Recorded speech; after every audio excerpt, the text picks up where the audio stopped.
Sal Cubàs, amics i amigues.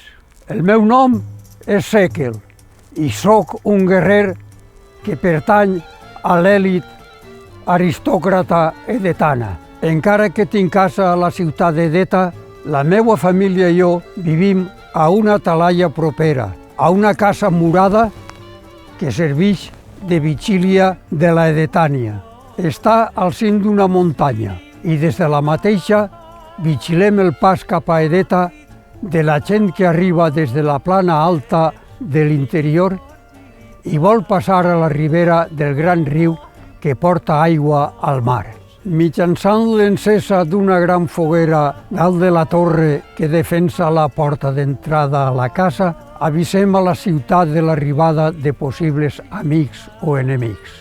Sobretot, esperem els romans, ixos llatins que ara que a Edeta ens neguem a seguir pagant-los tribut, desconeguem què hi faran.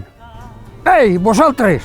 Aneu preparant la llenya per a la foguera. La foguera té que estar tota la nit encesa per tal d'avisar a Edeta quan arriben eixos romans.